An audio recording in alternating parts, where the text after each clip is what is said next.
Alô, galerinha do Estudar Pro AB. Quero ver, tá todo mundo animado para o nosso aulão de Direito Civil sobre a parte geral da sucessão? Se vocês não estão, tratem de ficar, porque eu tô aqui, ó, vim aqui toda animada para dar as melhores dicas para vocês, para a gente obter o êxito na próxima prova do exame da ordem. Quero todo mundo com aquela tão sonhada carteirinha vermelhinha. Pois bem, vocês vão perceber que eu não vou falar sobre tudo sobre a parte geral. Eu sintetizei aqueles pontos realmente importantes que são cobrados na prova do exame da ordem para a gente direcionar direitinho o nosso estudo nessa noite. Então, quero aí, participem, quero ver a participação de vocês pelo chat. Eu vou tentar acompanhar aqui o chat sempre que possível, tá? Mas eu quero que vocês se qualquer dúvida, qualquer coisa, mandem as perguntas, principalmente ao final da aula, porque aí, se houver, depois de toda a explicação, se vocês ainda tiverem com alguma dúvida, o momento é agora, a gente resolve, a gente tira essa dúvida, tá bom? Então vamos lá. Joga aqui na tela, Vitor, vamos começar o nosso aulão. Primeiro ponto, a gente precisa entender, e eu sei que vocês já sabem disso, mas é só para reforçar, que no nosso ordenamento jurídico, nós temos duas espécies de sucessão.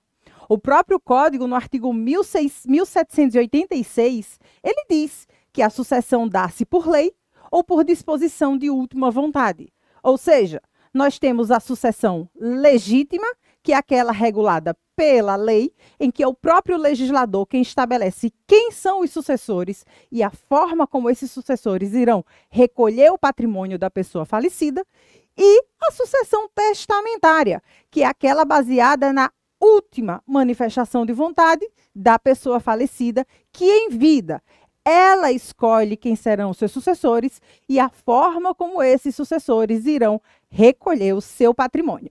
É lógico que a gente sabe que a liberdade de testar sofre algumas limitações com relação às pessoas que eu posso favorecer.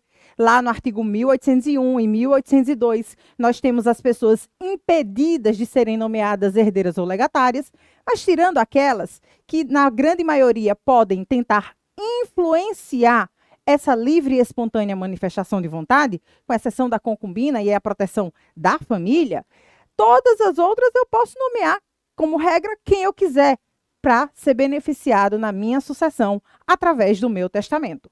A gente tem alguns limites com relação a conteúdo, disposições que são permitidas, outras são proibidas, algumas regrinhas de interpretação, mas talvez o que é importante destacar sobre essa limitação à liberdade de testar diz respeito à legítima dos herdeiros necessários. Significa dizer que dentre aqueles a quem a lei atribui a qualidade de herdeiro legítimo, a quem o legislador atribui o direito de receber herança na sucessão legítima, existe uma proteção especial a alguns desses herdeiros legítimos, que são os chamados herdeiros necessários. Segundo o artigo 1845 do Código Civil, são herdeiros necessários os descendentes, os ascendentes e o cônjuge sobrevivente. Mas o que é que significa ser herdeiro necessário? Significa que metade do patrimônio da pessoa falecida, independente da sua vontade, será reservada, garantida a esses sucessores, a esses herdeiros necessários. Essa metade reservada é o que o legislador chama de legítima dos herdeiros necessários. Então, significa dizer que se uma pessoa tem descendentes, ascendentes ou cônjuge sobrevivente e esses sucessores não foram declarados indignos ou deserdados, metade do patrimônio é atribuído a estes sucessores, não a todos, mas de acordo com a ordem de vocação hereditária, com o chamamento sequencial dos sucessores dentro da sucessão legítima. Então, é reservado essa outra metade. Então, se eu quiser fazer testamento, eu posso sim, mas eu só vou poder dispor da outra metade dos meus bens, que é o que a gente chama de parte disponível do patrimônio do autor da sucessão. Pois bem, se eu não tiver herdeiros necessários, então, por exemplo, se os meus únicos parentes forem os meus colaterais, e se eu não quiser deixar um realzinho do meu patrimônio para esses parentes, basta que eu faça um testamento dispondo de todo o meu patrimônio para outra ou outras pessoas. certo? Então, é importante a gente consignar essa proteção que se dá aos herdeiros necessários, tá bom? Outra coisa, quando a gente fala que na sucessão se transmite o patrimônio da pessoa que morreu aos seus sucessores, é preciso a gente lembrar que patrimônio inclui não só os bens, os direitos do morto, mas também as suas obrigações, as suas dívidas. Então, patrimônio é ativo e passivo. Só que com relação ao passivo, a própria legislação ela estabelece uma limitação das obrigações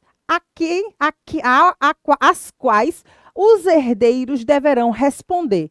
Significa dizer que, como o código fala, que os herdeiros responderão pelas dívidas do falecido com as forças da herança. Significa que o próprio patrimônio do morto é que responde pelas suas dívidas. Então, eu só vou beneficiar os herdeiros, os sucessores na sucessão, com o que sobrar, se sobrar patrimônio, depois de deduzidas as dívidas da pessoa falecida, aquelas habilitadas no seu inventário. Se essas dívidas somarem um valor que sobrepõe ao ativo, a herança vai ser considerada insolvente e vai se formar um verdadeiro concurso de credores. O que não pode é o patrimônio pessoal dos sucessores responder pelas dívidas do falecido. Então, significa dizer que o máximo prejuízo que um sucessor ele terá na sucessão é não receber nada, porque não sobrou patrimônio a ser partilhado em função das dívidas do morto. Ok?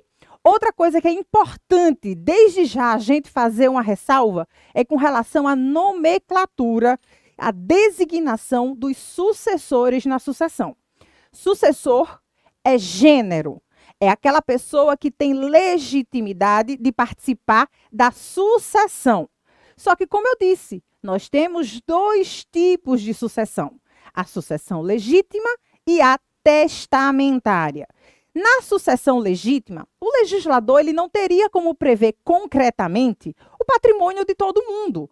Então, ele parte de uma cota ideal de 100% dos bens e divide esta cota em frações, ou, se for um único sucessor, atribui a integralidade da herança a este sucessor. A divisão dessas cotas vai depender do tipo de parentesco, do grau de parentesco, da quantidade de pessoas legitimadas a suceder. Então, todo mundo que recebe patrimônio na sucessão legítima recebe uma universalidade de direitos ou uma fração dessa universalidade. Universalidade a qual chamamos de herança. E aí, quem recebe herança por meio da sucessão legítima é chamado de herdeiro legítimo. Na sucessão testamentária, por sua vez, a gente tem duas formas de atribuir patrimônio. Eu posso atribuir porção de bens, mas eu também posso singularizar o direito do meu sucessor. Então, eu posso dizer no meu testamento: deixo 10% dos meus bens para Maria. A Maria, ela sabe que ela tem direito a 10% do meu patrimônio. Só que ela não sabe o que significa efetivamente, concretamente, esses 10%. Porque 10% em cima de 1.000, 10% em cima de 1 milhão, é o mesmo direito hereditário. É 10% do meu patrimônio. Então, quando a Maria recebe uma porção de bens por meio de testamento, a Maria está sendo beneficiada com uma herança no testamento e, por isso, ela é denominada de herdeira testamentária ou herdeira instituída. Mas o testador, como ele dispõe do seu próprio patrimônio, por meio do testamento, ele pode singularizar, desde já, o patrimônio que ele quer que aquele sucessor receba.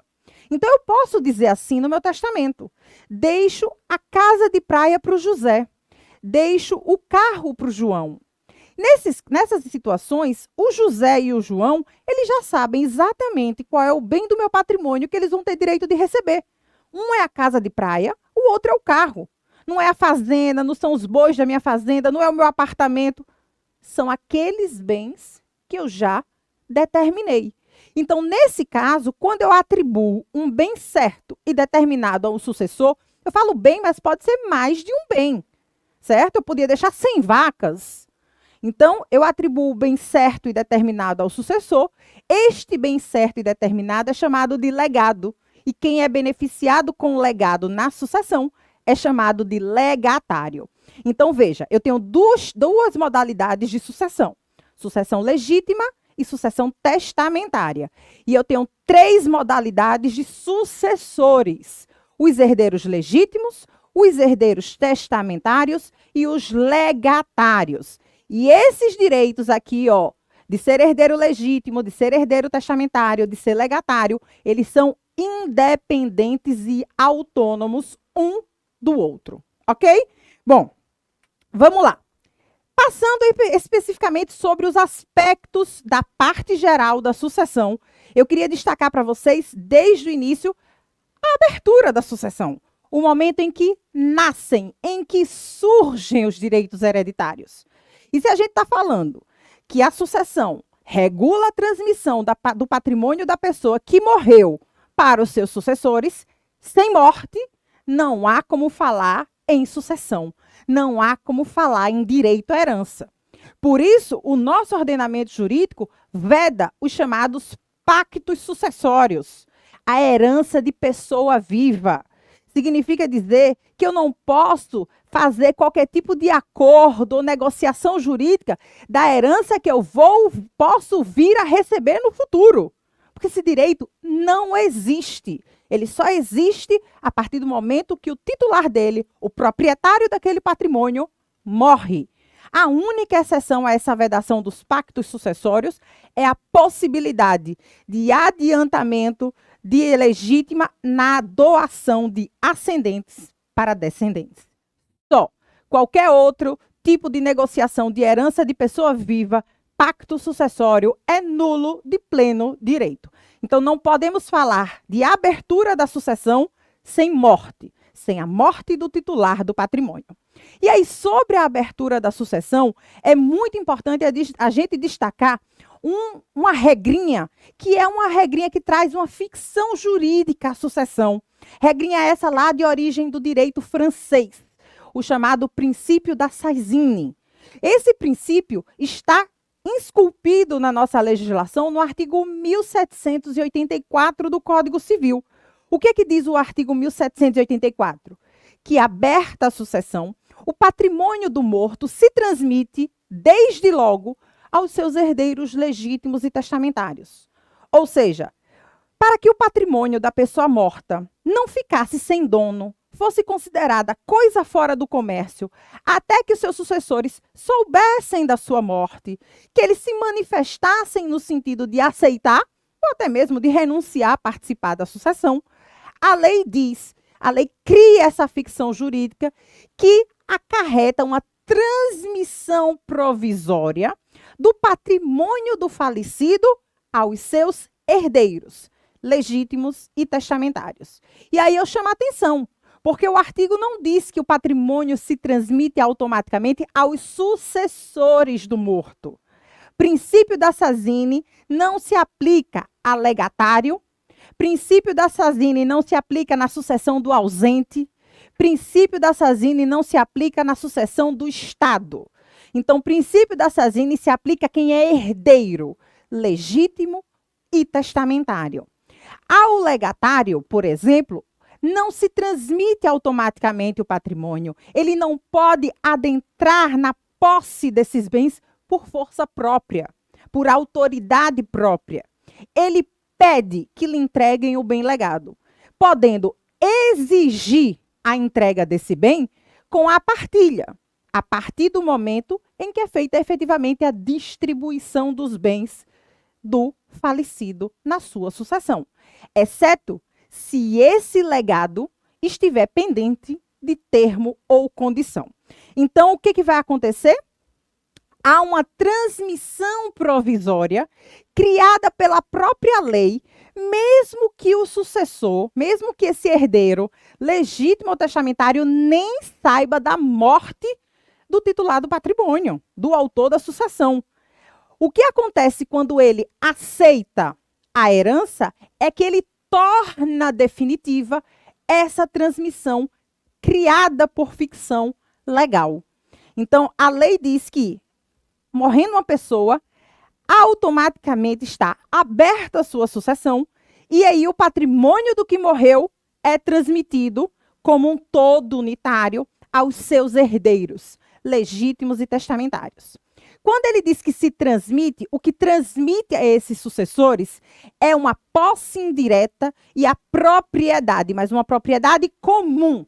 A propriedade singularizada só vai ocorrer na partilha, quando cada um recebe aquilo que é seu por direito. A posse direta dos bens da herança fica a cargo, a princípio, do administrador provisório e, em seguida, após a abertura do inventário, através da nomeação do inventariante. O inventariante é aquele que vai gerir os bens da herança até o final do procedimento do inventário. Então, o princípio da Sazini, só reforçando, botei até um alerta aqui, ó, destaque, atenção, princípio da Sazini se aplica a herdeiro, seja ele legítimo ou testamentário, mas não se aplica a legatário. Pois bem, sobre a abertura da sucessão, é importante a gente destacar o critério temporal. Quem é que vai ter direito de participar dessa sucessão? E aí, para participar da sucessão, como para receber qualquer tipo de direito, eu preciso ter personalidade jurídica. Eu tenho que estar vivo ao tempo da abertura da sucessão. Só que o nosso Código Civil estabelece como a regra o nascimento com vida para fins de surgimento da personalidade jurídica, dizendo que essa personalidade jurídica extingue-se com a morte da pessoa. Mas ressalva a proteção conferida aos direitos do nascituro. Então, na sucessão, a regra é que terão legitimidade para suceder as pessoas nascidas ou já concebidas ao tempo da abertura da sucessão. Com relação aos concebidos, mas não nascidos, o direito deles fica efetivamente subordinado ao nascimento com vida. Então, ainda que esse nascimento se dê algum tempo depois da abertura da sucessão, eles terão direito de recolher o patrimônio, porque já se encontravam concebidas ao tempo do óbito do titular do patrimônio. Com relação a essa legitimidade, na sucessão testamentária existe uma exceção a essa regra. Existe a exceção que permite que no meu testamento eu favoreça uma pessoa que sequer foi concebida, o que a gente chama de prole ou filiação eventual. Eu posso beneficiar, por exemplo, Vitor, você tem filho, Vitor? Não que você saiba, né, Vitor? Né? O Vitor disse que não tem, mas pelo menos a gente vai partir da boa fé do Vitor que ele não tem filho, ou pelo menos que ele não sabe que tem filhos. Aí vamos supor que eu resolvo fazer um testamento e eu quero dizer assim no meu testamento: vou deixar 10% do meu patrimônio para o primeiro filho do Vitor. Veja, quando eu estou fazendo esse testamento hoje, o Vitor não tem filhos, nem nascidos, nem concebidos, acreditando na palavra do Vitor. Vamos supor que daqui a um tempo eu venha a falecer. E quando ocorre o meu óbito, a abertura da minha sucessão, o Vitor ainda não tem filhos, nem nascidos, nem concebidos. Ou seja, o herdeiro esperado que eu beneficiei lá no meu testamento não existe. Significa que essa disposição testamentária ela vai perder a eficácia, ela vai caducar imediatamente? Não. Nessa hipótese, o código diz, você vai ter um tempozinho de tolerância para que o Vitor tenha esse filho, para que esse filho possa recolher a herança que eu deixei para ele. Lógico, a minha sucessão também não vai poder ficar ad eterno esperando a boa vontade do Vitor de ter um filho. Então, o código diz que esse herdeiro esperado, o filho nem nascido, nem concebido do Vitor ao tempo da minha morte, ele deve nascer ou, no mínimo, ser concebido em até 2 anos da abertura da minha sucessão. Mas o que eu queria destacar para vocês com relação ao tempo da abertura da sucessão é com relação às hipóteses de comoriência. Eu vou destacar esse assunto porque é um assunto recorrente na prova do exame da ordem. Então, veja só. Revisão de Direito Civil 1, tenho certeza que a professora Larissa vai ficar orgulhosa de saber que todo mundo lembra o que é comoriência. Comoriência é quando você não consegue determinar quem morreu primeiro. Então, é considerada a chamada morte simultânea. E isso pode gerar atribuições de direitos na sucessão completamente distintos, conforme o momento do óbito. Então, eu vou trazer aqui na tela um exemplozinho bem simples, que eu sempre falo com meus alunos da graduação, que é para entender como o momento da morte, ele define mudanças drásticas na sucessão. Então, eu vou dizer o seguinte, Maria, ela é casada com José. E aí, Maria e José casados, nenhum dos dois tem descendentes, nem dessa relação, nem de outras. Os ascendentes de Maria, todos já são falecidos, como os ascendentes de José. Então, não tem pai, não tem mãe, não tem avó, não tem ninguém. Os parentes mais próximos de Maria e José são os irmãos. Aí, ó, Maria tem uma irmã e José tem 2 irmãos. Aí, vamos supor que Maria e José estão viajando numa estrada, sofrem um acidente. A pancada foi todo do lado de Maria. O acidente ocorreu às 12h25 da tarde. Fez o exame cadavérico, detectou Maria morreu naquele momento. Hora da morte, 12h25. José, apesar de gravemente ferido, foi socorrido e levado ao hospital. Mas, apesar de todas as tentativas de salvar a sua vida, José veio a óbito às 4h da tarde. E aí eu preciso agora saber para quem vai o patrimônio de Maria e José. Primeira coisa, lembrem sempre disso. Quando eu tenho uma pessoa falecida que era casada ou que vivia em união estável, a primeira pergunta que eu tenho que fazer é qual o regime de bens deste relacionamento? Porque, a depender do regime de bens, há a formação do que a gente chama de patrimônio comum do casal. E se é comum, primeiro eu tenho que separar o que é de Maria e o que é de José. Separar a meação. Então, eu vou partir do pressuposto que eu separei a meação. E aí, eu vou verificar quem morreu primeiro. Quem morreu primeiro foi Maria. Maria morreu 12h25. José pode até ter morrido depois, mas no momento da abertura da sucessão de ele estava vivo. Então, ele tem direito de participar da sua sucessão. Aí, vamos lá. Maria não fez testamento. Todo o seu patrimônio segue a sucessão legítima. Vou verificar. Seguindo aquela ordem de vocação hereditária do artigo 1829. Maria não tem descendentes. Maria não tem ascendentes. Mas o cônjuge de Maria estava vivo quando ela morreu. Significa que todo o patrimônio de Maria vai para José. Só que logo em seguida, algumas horas depois da abertura da sucessão de Maria, José falece. Então agora eu preciso verificar para quem vai o patrimônio de José. Os seus bens e o direito à herança de Maria. Porque por mais que ele não tenha formalizado nada, o direito já foi adquirido. Aí eu vou lá. José não tem descendentes. José não tem ascendentes. José já era viúvo, porque Maria já estava morta. Ou seja, a sucessão de José vai ser atribuída aos seus irmãos. Agora, se fosse o contrário, se José tivesse morrido às 12h25 e Maria tivesse morrido às 4h da tarde, aí o patrimônio de José viria para Maria, todo para Maria, e com a morte da Maria, o patrimônio ia para a irmã da Maria. Então, veja, só por mudar o horário da morte, como o destino do patrimônio alterou. Agora a pergunta, e se eu não sei quem morreu primeiro? E se Maria e José forem comorientes? O que aconteceria nessa situação? Na comoriência, eu não tenho como dizer quem sobreviveu ao autor da sucessão, quem morreu primeiro. Então, os comorientes, eles vão ser considerados como se eles não fossem herdeiros um do outro. Então, se eu não consigo dizer se Maria sobreviveu a José ou se foi José que sobreviveu a Maria, então eles não herdam entre si. Bora lá. Em relação ao patrimônio de Maria, Maria não tem descendentes. Maria não tem ascendentes. Maria é como se não tivesse cônjuge.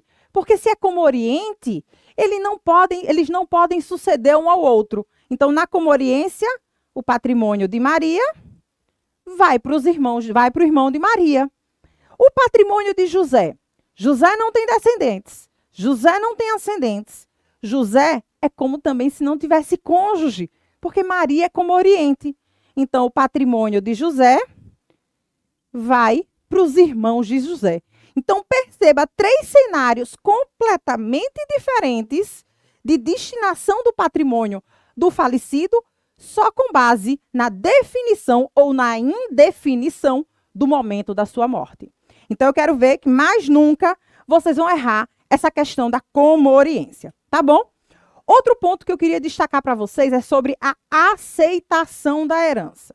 Como eu disse, eu criei aqui esse esqueminha para dizer que quando uma pessoa morre, automaticamente, lá por causa do princípio da Sazini, o patrimônio do falecido se transmite aos seus herdeiros legítimos ou testamentários. Mas ninguém é herdeiro contra a sua vontade. Eu não posso ser obrigada a participar da sucessão. Eu tenho, como sucessora do falecido, o direito de aceitar ou de renunciar aos meus direitos hereditários, à minha herança, aos legados que me foram atribuídos. Com relação aos herdeiros, em função daquela transmissão provisória decorrente da lei, a aceitação, como o próprio código diz, ela torna definitiva a transmissão feita pelo princípio da Sazini. Ela confirma aquela transmissão. E uma vez aceita a herança, essa manifestação de vontade, ela tem efeitos retroativos, ex tunc, para trás. É como se a pessoa, se o sucessor, ele tivesse aceitado participar da sucessão desde o exato instante da morte, da abertura da sucessão, certo? E uma vez aceita, e a aceitação ela pode ser feita de várias formas. Eu tenho a aceitação expressa, que é feita por documento escrito, qualquer documento escrito, desde que possa se verificar a autenticidade. Eu tenho a aceitação tácita, que é aquela que decorre de comportamentos do sucessor, e tenho a aceitação presumida, que é baseada no silêncio. Mas espera aí, não é o silêncio propriamente dito. É um silêncio após uma notificação judicial. Então, você tem um herdeiro que está silente, que está inerte, que não manifesta se quer ou se não quer participar da sucessão, os demais têm total interesse de saber se ele vai ou não vai. Porque se ele for, a herança vai ser dividida em tantas partes. Se ele não for, vai ser dividida em menos partes. Aqueles que estão querendo vão receber mais bens do que se ele participasse. Então, os interessados, aqueles que querem meio que forçar a manifestação de vontade do herdeiro inerte, do herdeiro silente, eles podem solicitar que o juiz, e aí é preciso saber se existe um inventário em curso ou então promover um procedimento cautelar para isso, para que o juiz notifique esse herdeiro silente para se manifestar num prazo. Mas, lógico, eu tenho um tempo de luto. Todo mundo tem um tempo de luto. Então, a lei diz que esses interessados só podem provocar essa manifestação de vontade depois de 20 dias da abertura da sucessão. Antes disso, eles têm que esperar mesmo. Esperar para que o herdeiro decida se ele quer ou não quer participar da sucessão. Agora, a partir do 20º dia, depois da abertura da sucessão, qualquer interessado pode ir para lá, pode chegar para o juiz e dizer: seu juiz, notifique lá o herdeiro fulano de tal, que ele ninguém sabe se ele quer, se ele não quer, porque ele não diz nada. Ele nem se comporta, ele não faz nada. Aí o juiz vai pegar a notificação judicial e vai dizer: notifique-se o fulano de tal para num prazo X, que é um prazo de até 30 dias, dizer se ele quer ou se ele não quer participar da sucessão. E aí ele manda notificar esse herdeiro silente, esse herdeiro inerte. E aí vale aquela máxima. Quem cala, consente. Se depois de notificado judicialmente, esse herdeiro continua sem querer fazer nada, inerte, então o seu silêncio é considerado aceitação presumida. Mas aí vocês podem perguntar, mas professora Patrícia, isso não é justo.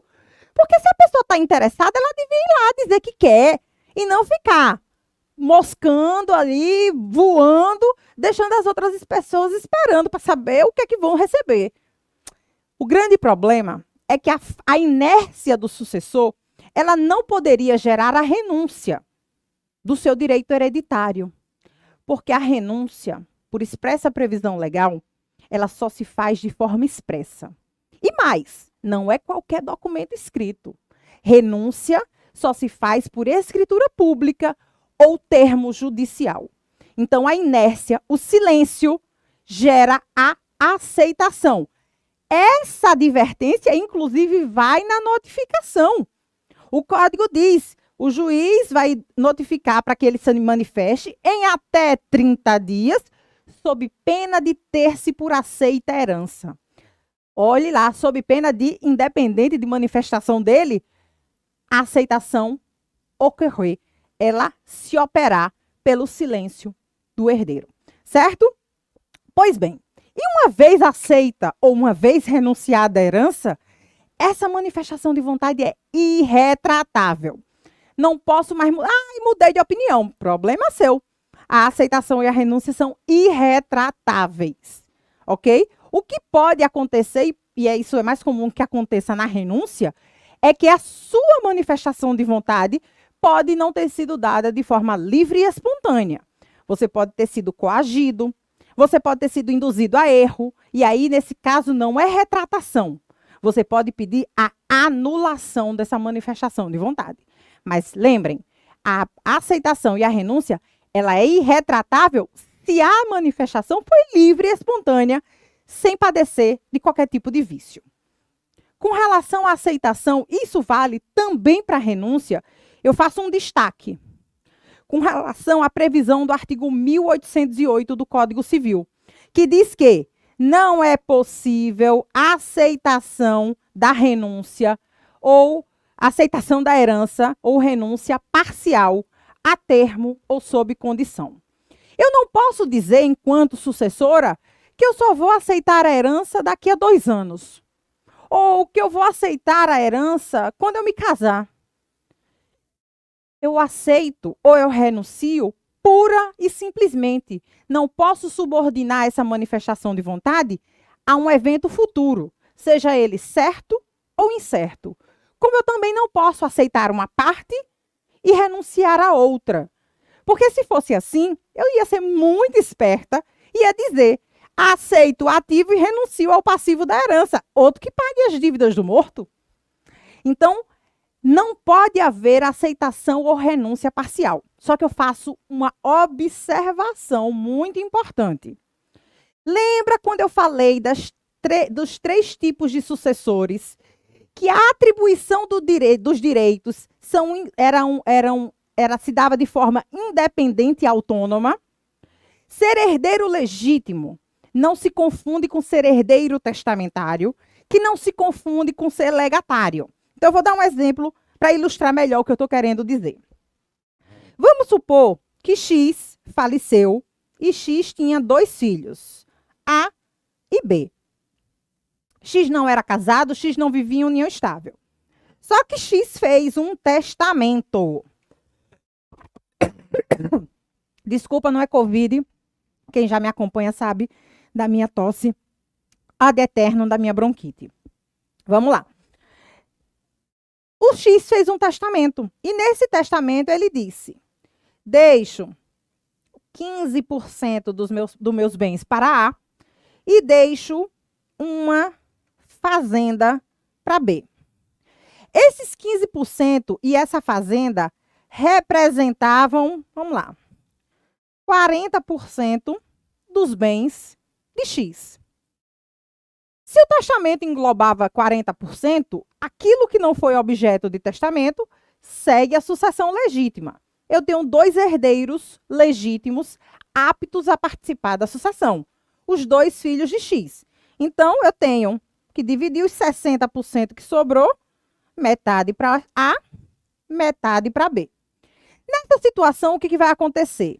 O filho A, além de herdeiro legítimo, ele é herdeiro legítimo porque ele recebe esses 30% aqui. Ele também é herdeiro testamentário, porque ele foi beneficiado com porção de patrimônio em testamento. Quando eu digo que não pode haver aceitação ou renúncia parcial, eu estou dizendo, em relação a esses 30% da sucessão legítima, ou ele aceita tudo, ou ele renuncia tudo. Em relação àqueles 15% da sucessão testamentária, ou ele aceita tudo, ou ele renuncia tudo. Ele não pode dizer que eu vou querer apenas 10% do que foi deixado em testamento. Não, isso não pode. Agora, eu posso deliberar de forma independente e autônoma desses 2 direitos. O meu direito atribuído da sucessão legítima e o meu direito atribuído na sucessão testamentária. Ele pode aceitar os 30% da sucessão legítima e renunciar à herança deixada em testamento. E isso não configura aceitação ou renúncia parcial da herança. Do mesmo jeito, B. B é herdeiro legítimo, em relação aos 30% aqui que ele tem direito de receber, e B também é legatário, porque ele foi beneficiado com bem certo e determinado na sucessão por meio do testamento. Então, B pode aceitar a herança da sucessão legítima e renunciar ao legado. Pode aceitar o legado e renunciar à sucessão legítima, ao quinhão da sucessão legítima. Pode aceitar os 2, pode renunciar aos 2, mas deliberar de forma independente e autônoma desses 2 direitos, aceitando um, renunciando ao outro, não configura aceitação ou renúncia parcial da herança. Porque ser herdeiro legítimo, ser herdeiro testamentário, ser legatário, são 3 títulos sucessórios distintos. São 3 formas, a constituição do direito não se confunde na sucessão legítima, com herança deixada em testamento, com o legado. Então, não confundam a deliberação sobre esses títulos sucessórios diferentes com a aceitação parcial da herança, certo? Pois bem, em relação à renúncia, o que vai acontecer? A Sazine tinha feito aquela transmissão automática do patrimônio por ficção legal, uma transmissão provisória. Quando o herdeiro renuncia, essa manifestação de vontade, tal qual a aceitação, ela tem efeitos retroativos. Ex tunc, é como se o herdeiro tivesse renunciado desde o instante da abertura da sucessão. E aí, é como se aquela transmissão provisória decorrente do princípio da Sazine nunca tivesse acontecido. Então, quando o herdeiro renuncia, é como se ele nunca tivesse participado da sucessão. Qual é a consequência disso? Vou dar um exemplo aqui para vocês. Vou pegar 2 exemplos, um de aceitação e outro de renúncia. Eu tenho X falecido. X tinha 3 filhos, A, B e C. E o filho C tinha 2 netos, D e E. X morreu, X não era casado, X não vivia em união estável, X não fez testamento. Ou seja, todo o seu patrimônio segue a sucessão legítima.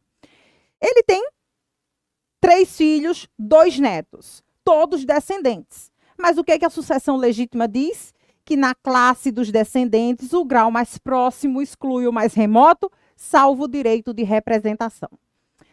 Se os 3 filhos de X puderem participar da sucessão, eu vou dividir a herança aqui, em 3 partes iguais, somente para os 3 filhos de X. Agora, o que poderia ter acontecido?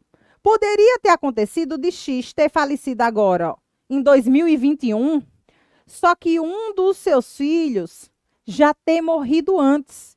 Vamos supor que C, o filho de X, morreu em 2015. Ele é o que o nosso legislador chama de herdeiro pré-morto. O próprio nome diz, pré-morto, morreu antes. Nesse caso de herdeiro pré-morto, e isso também vale para a indignidade, a lei permite o chamado direito de representação. Assunto que eu falei na dica postada nos stories da enquete de hoje, mais cedo, do Estudar para a OAB. Então, o que vai acontecer em caso de descendente pré-morto ou indigno? A lei permite que os filhos de C aceitem a herança em seu lugar. Então, aquele 1/3 que seria de C vai ser atribuído aos seus 2 filhos, ficando 1/6 para cada um dos netos. Eu vou ter o filho A recebendo 1/3, o filho B recebendo 1/3, e a parte que caberia ao filho C vai ser aceitado indiretamente pelos seus filhos, netos do autor da sucessão. D e E vão repartir aquele 1/3 que caberia ao seu pai pré-morto e recebendo cada um 1/6 da herança. Agora, se nessa mesma situação, X morreu, tinha 3 filhos e 2 netos. Se ao invés de ser pré-morto, C renunciasse à sua parte da herança, os filhos do renunciante não teriam direito de representá-lo na sucessão, porque não cabe direito de representação na renúncia. Porque quando o herdeiro renuncia, é como se ele nunca tivesse sido sucessor, como é que os seus descendentes podem aceitar um direito que é como se nunca tivesse existido? Então, não cabe direito de representação na renúncia. Os artigos 1810 e 1811 são claríssimos nisso. O que vai acontecer nesse exemplo? Nesse exemplo, a parte do renunciante acrescerá ao quinhão de A e B. A herança, que a princípio iria ser dividida em 3 partes iguais, 1/3 para A, 1/3 para B, 1/3 para C, com a renúncia de C, será dividida apenas em 2 partes iguais. A e B vão receber mais do que eles pensavam inicialmente, em função do acréscimo decorrente da renúncia de C. Isso significa que os filhos do renunciante nunca terão direito de participar da sucessão? Nananina, não. O que vai acontecer? Pode acontecer dos descendentes do renunciante receberem herança, terem legitimidade de participar da sucessão, mas não por representação, e sim por direito próprio, porque é a vez deles de participarem da sucessão. Vou dar alguns exemplos. Vamos supor que X só tivesse um único filho, A, e esse filho único tivesse 2 filhos netos de X. Se A renunciar à herança, o que vai acontecer? Eu tenho que continuar o chamamento da ordem de vocação hereditária. Se o descendente de primeiro grau não quer participar da sucessão, eu vou verificar se existem outros parentes da mesma classe de grau seguinte, ou chamar a classe seguinte. Só que eu não posso chamar os ascendentes enquanto eu tiver descendentes aptos a suceder. Então, nesse caso, B e C são filhos do renunciante, mas eles não estarão representando o pai renunciante. Eles estarão herdando por direito próprio, porque é a vez deles de participarem da sucessão. Então, eu vou dividir a herança, metade para B, metade para C. Vou dar um outro exemplo que muita gente cai na casquinha de banana. Se X tivesse 2 filhos, A e B, 2 netos, filhos de B, C e D. A fosse pré-morto, tivesse morrido antes de X, e aberta a sucessão, B, vou botar aqui mais 2 netos, B tivesse renunciado ao seu direito hereditário. As pessoas tendem a achar que só os filhos do herdeiro pré-morto teriam direito à herança. Mas não. Os filhos do pré-morto, eles somente herdariam, afastando os descendentes do renunciante, se eu tivesse pelo menos outro descendente de primeiro grau, outro filho. Veja, A é pré-morto, B renunciou. Eu não tenho nenhum descendente de primeiro grau legitimado, independente do motivo. Eu não tenho ninguém na classe dos descendentes no primeiro grau. Então, o que é que vai acontecer? Eu continuo o chamamento da ordem de vocação hereditária. Eu vou chamar todos os netos, os filhos do pré-morto e também os filhos do indigno. Porque os filhos do renunciante. Por quê? Porque aqui todo mundo está herdando por direito próprio, porque é a vez deles de participarem da sucessão. Ninguém está representando, não. Então, não confundam essa situação. Os descendentes do renunciante não representam, mas eles herdam, sim, por direito próprio. Ok? Pois bem, em relação à cessão de direitos hereditários, eu queria destacar algumas coisas importantes para vocês. Primeiro, o fato de eu ter aceitado participar da sucessão não significa que eu precise ficar nela até o final, até o momento lá da partilha. Eu posso negociar o meu direito hereditário, gratuita ou onerosamente, para quem já está participando da sucessão ou para um terceiro estranho. E isso a gente chama de cessão de direitos hereditários. Eu vou ceder a minha parte da herança. Pode ser todo o meu quinhão hereditário ou uma parte do meu quinhão hereditário. Porque apesar de eu não poder aceitar ou renunciar em parte, eu posso ceder parte do meu quinhão hereditário. Não existe restrições quanto ao volume de patrimônio da herança que eu posso ceder.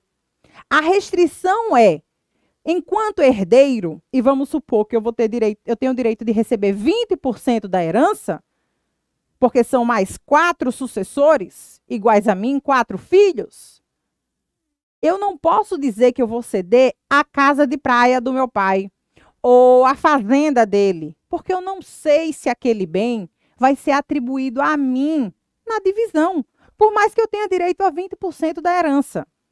Quando se cede o direito à sucessão aberta, se dispõe do quinhão hereditário. O código é muito claro quando ele diz é ineficaz a cessão de um bem da herança considerado singularmente. Então, se cede porção de patrimônio. O cessionário, que é aquele a quem se cede, não se transforma em sucessor. Ele se subroga no lugar do sucessor em relação ao patrimônio cedido para defender os seus interesses. Mas ele não se transforma em sucessor. Então, um primeiro alerta que eu dou é esse. Não pode haver cessão de bem específico. O código diz, é ineficaz. O que se cede é o quinhão hereditário de que disponha o herdeiro, no todo ou em parte. Outro ponto que eu queria destacar para vocês com relação à cessão de direitos hereditários é com relação ao direito de preferência. Percebam que, em relação à herança, havendo 2 ou mais sucessores legitimados a suceder, forma-se entre eles um verdadeiro condomínio. Os sucessores são coproprietários daquela universalidade de direitos. E com relação a isso, aplica-se à sucessão, no que couber, algumas regras do condomínio. E tem uma regra do condomínio que é o chamado direito de preferência. Se eu tenho, por exemplo, 3 titulares de um mesmo bem e um deles quer dispor do que lhe cabe, da parte dele, daquele patrimônio, ele primeiro precisa oferecer a sua parte para quem já é titular daquele patrimônio, antes de oferecer a um estranho. Para que um estranho não adentre na titularidade comum, antes de saber se quem já é proprietário naquele todo não tem interesse.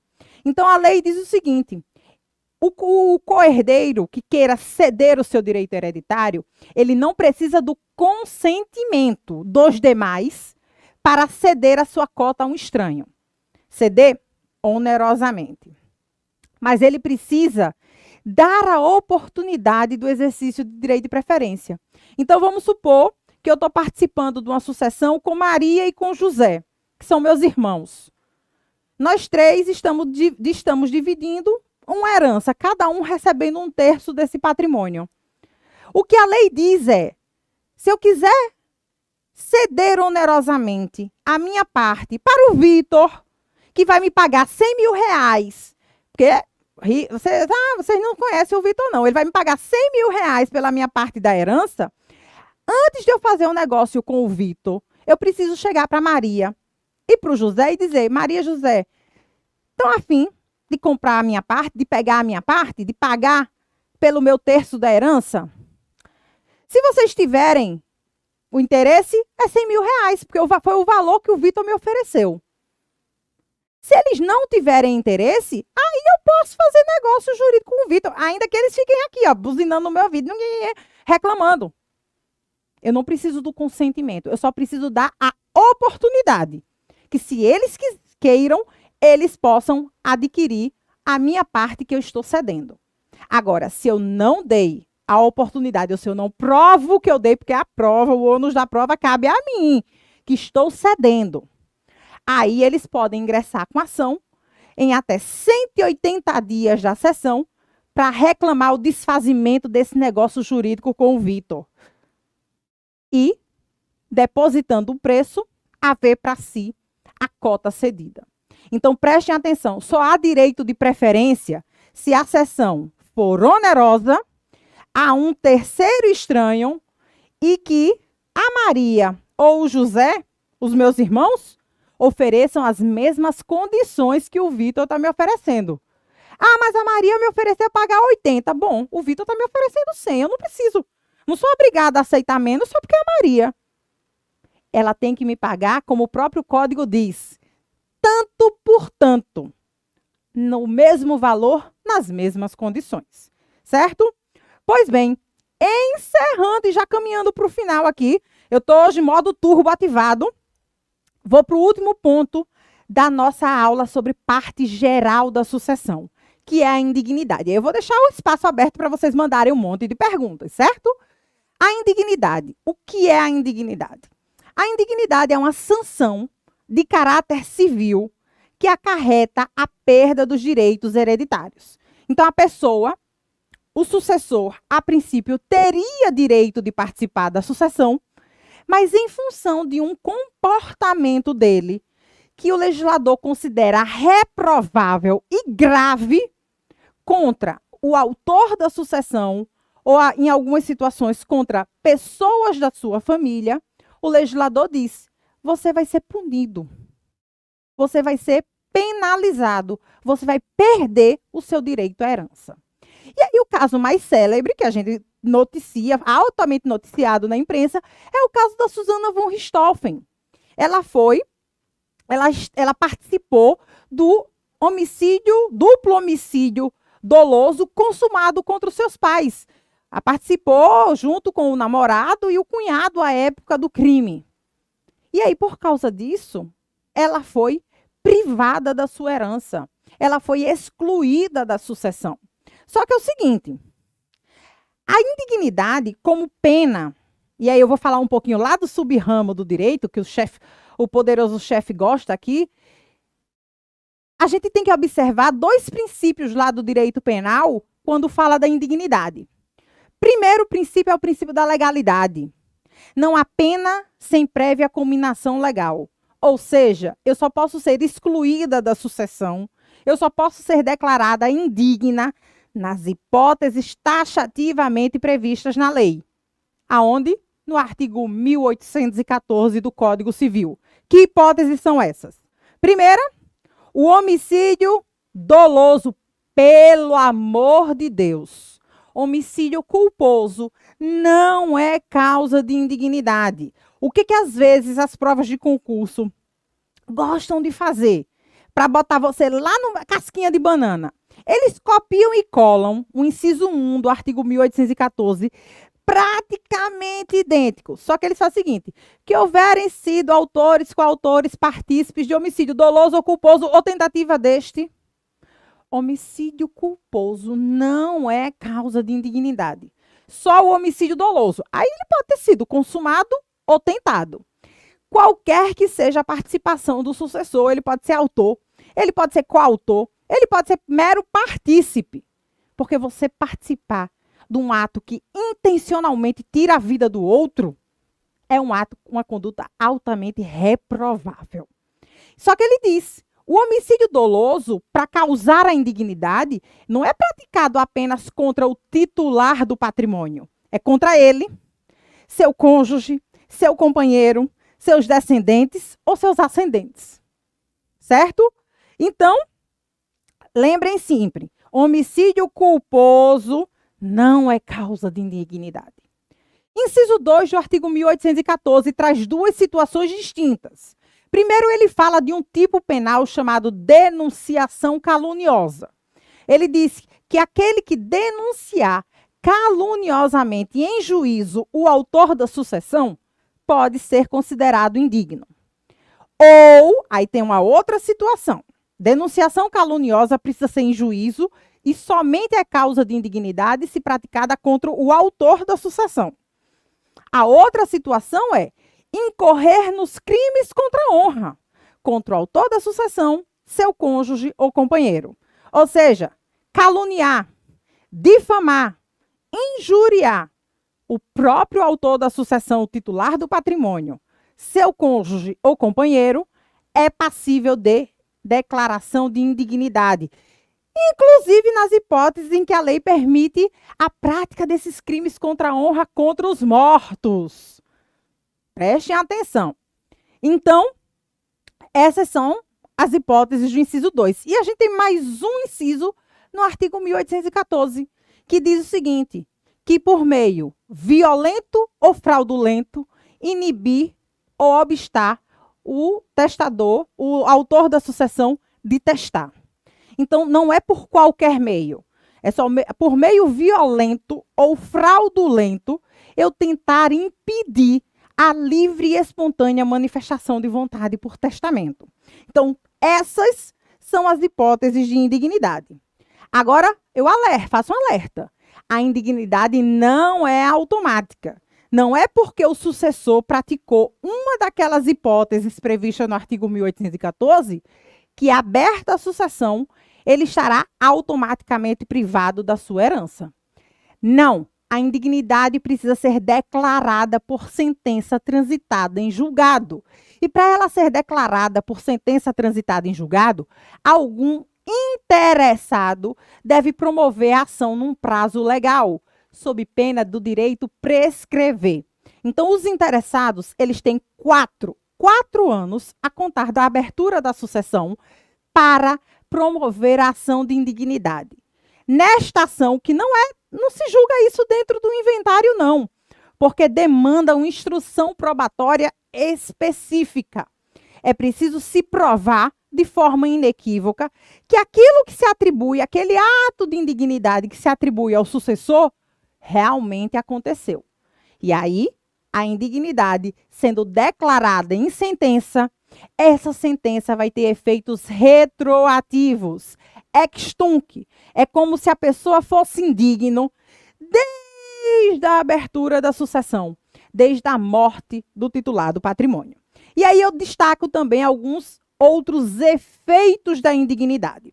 E aí eu chamo lá, mais uma vez, a gente lá para o subramo do direito, lá para o direito penal. Outro princípio do direito penal que se aplica aqui no campo da indignidade é o princípio da pessoalidade da pena. Aquele que diz, nenhuma pena passará da pessoa do apenado. Então, significa que o Código diz que a indignidade, a exclusão da sucessão, só pode atingir o indigno.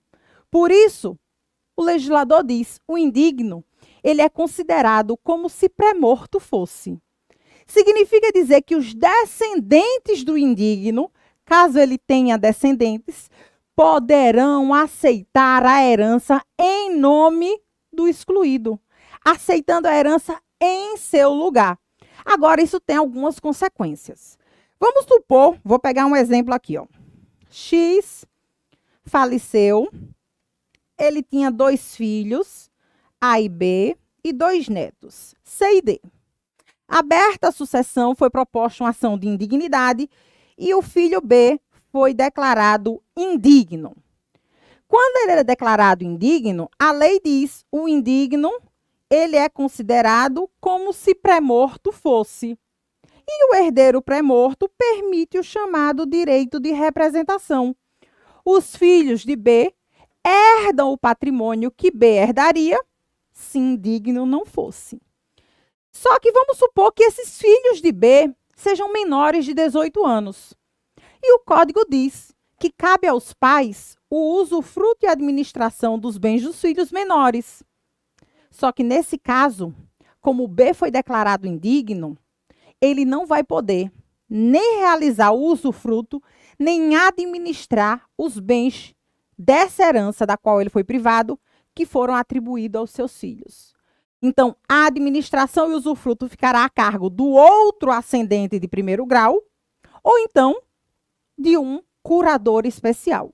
Segundo ponto, se um desses filhos de B vem a falecer, logo depois de ter recebido a herança do avô, e o único patrimônio que ele dispõe era a herança recebida do avô, ainda que ele não tenha, não tem descendentes e na sequência de chamamento da sucessão, os ascendentes seriam seus herdeiros, B não pode participar da sucessão do filho, nem assim, porque ele não pode nem indiretamente ser beneficiado daquela herança da qual ele foi excluído, numa eventual sucessão do seu descendente que aceitou a herança em seu lugar, certo? Então, vamos lá. A gente tem os efeitos pessoais, que faz com que o herdeiro indigno ele seja considerado pré-morto, e aí na sucessão legítima cabe direito de representação, mas se eu estou falando de sucessão testamentária, de herdeiro ou legatário beneficiado em testamento, a disposição testamentária vai caducar. Ou o direito volta para o monte dos herdeiros legítimos do testador, ou caso ele tenha previsto a hipótese do seu sucessor não poder ou não querer participar da sucessão, vai para o substituto expressamente mencionado, nomeado no testamento, certo? Então, eu digo, os efeitos pessoais, a perda do direito ao usufruto e administração dos bens dos filhos, tudo, vamos supor que a ação de indignidade foi proposta dentro do prazo dos 4 anos, mas a partilha já tivesse sido feita. Vamos supor que as pessoas optaram por fazer um inventário extrajudicial super rápido. E só depois de feita a partilha se descobriu a participação do sucessor naquele ato de indignidade. A ação foi proposta, a indignidade foi julgada procedente. E aí o que vai acontecer? Como eu sou indigna, eu não tenho direito de participar da sucessão, ou eu não teria direito e esse direito retroage. Então, eu vou ter que, como indigna, eu sou considerada possuidora de má-fé do patrimônio que estiver em meu poder. Eu tenho que restituir tudo que eu recebi a título de herança, bem como todos os frutos e rendimentos que esse patrimônio gerou desde a abertura da sucessão. Então, eu devo restituir os frutos e rendimentos. Mas eu também tenho que manter o status quo. Se eu tive despesas de manutenção, conservação desse patrimônio, ainda que eu seja declarada indigna, eu também vou ter direito de ser ressarcida dessas despesas, para que se realmente se volte ao status quo com a minha exclusão da sucessão. E é lógico que, enquanto a minha indignidade não for declarada em sentença, eu sou o legítimo possuidor daquele patrimônio. Então, todos os atos de administração ou de oneração, vamos supor que nesse caso do inventário extrajudicial, que a ação só foi proposta depois, que eu tivesse vendido o carro que eu recebi no inventário. O terceiro de boa-fé que adquiriu o meu carro não pode ser prejudicado com a devolução do bem à sucessão. em função da declaração da minha indignidade. Porque quando ele adquiriu do legítimo dono, porque até aquele momento eu era dona. Eu não tinha sido excluída da sucessão. Então, eu não posso prejudicar os direitos do terceiro de boa-fé. Por isso, o Código diz que são válidos os atos de administração e oneração, enquanto a indignidade não for declarada. Tá joia? E eu acho que aqui nós encerramos a nossa aula de hoje. Eu vou abrir o chat aqui para saber... Cadê o... Vitor, socorro, cadê o... Ah, tem que apertar, né? Toda vez eu esqueço, tem que apertar aqui para poder aparecer. Eu vou abrir a possibilidade de vocês fazerem alguma pergunta, tirarem alguma última dúvida. A gente ainda tem uns 5 minutinhos, a gente estende um pouquinho só, para poder, sobre essa parte, sobre o que a gente falou hoje, sobre parte geral da sucessão. Me digam, primeiro, se vocês gostaram da aula, e segundo, se vocês têm alguma dúvida. Vou acompanhar aqui o chat. Vamos lá. Vamos lá. Eita, deixa eu botar para baixo ainda, estou aqui no meio do negócio.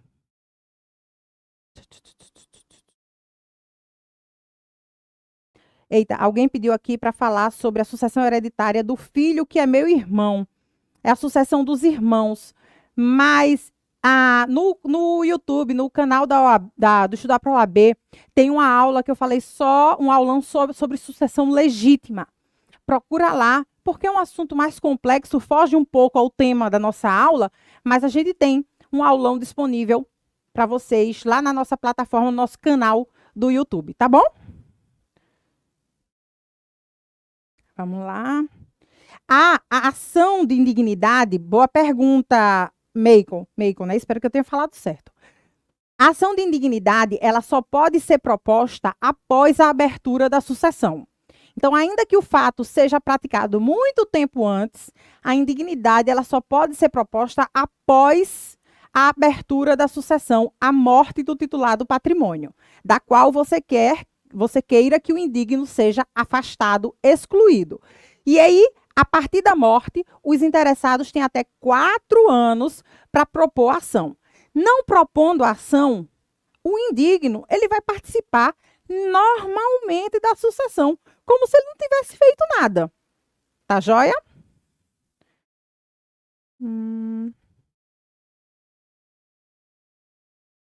O herdeiro depende. Cadê? A Tatiane perguntou qual a cota equivalente que receberá os filhos do herdeiro pré-morto. Depende. Depende do quanto o herdeiro pré-morto ia receber. Então, no exemplo que eu dei, eu tinha Maria, vamos lá, Maria, José e João. Maria era pré-morta, ela teria direito a 1/3. Então, quem lhe representa, quem aceita a sucessão em nome desse herdeiro pré-morto ou indigno, recebe exatamente o que receberia Maria se viva fosse, o 1/3 que caberia a ela. Então, é preciso ver, no caso concreto, qual seria o quinhão atribuído ao herdeiro pré-morto ou indigno, certo? Desculpa, gente. O Luciano perguntou se a aula ficará gravada. Todos os aulões gratuitos organizados pelo Estudar para a OAB ficam disponíveis no canal do YouTube do Estudar para a OAB. Pode ir lá procurar, principalmente os de Direito Civil, comigo e com a professora Larissa César, minha querida. Vamos lá. A Daphne perguntou, como fica a herança se o filho faleceu e tem 2 pais na certidão de nascimento, um socioafetivo e um biológico? Muito boa pergunta sobre multiparentalidade. É filho, tem direito de receber herança de quantos ascendentes ele tiver. Então, se essa parentalidade, a biológica e a socioafetiva, estiverem devidamente consignadas no registro de nascimento, ele terá direito de receber todas as heranças de todos os seus ascendentes, independente da origem desta relação parental.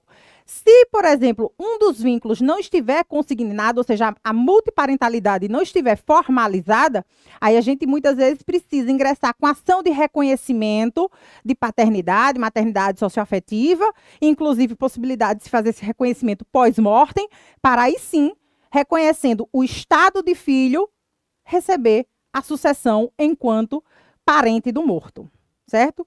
Qualquer pessoa pode requerer ação contra o indigno, perguntou Jader. Qualquer interessado. Quem seriam os interessados? O Código fala do Ministério Público na hipótese do homicídio doloso, do inciso 1 do artigo 1814. E interessado é um termo genérico, mas entende-se que todo aquele que se beneficiaria com a exclusão do indigno teria legitimidade para propor ação de indignidade, tá bom? Vamos lá. Ai, minha gente, vocês estão perguntando coisa de sucessão legítima. A indignidade não pode ser declarada em testamento, Darciele. O que se declara em testamento, com a mesma, que acaba tendo o mesmo efeito da indignidade, é a deserdação. A indignidade, ela decorre da própria lei. Agora, eu posso, por meio de testamento, deserdar o meu sucessor para que ele seja privado da sua herança. Inclusive, mesmo ele sendo herdeiro necessário. Só que, tal qual a indignidade, a deserdação ela também tem um rol taxativo de hipóteses autorizadoras, que estão presentes nos artigos 1962 e 1963, além das hipóteses de indignidade, que também se aplicam à deserdação.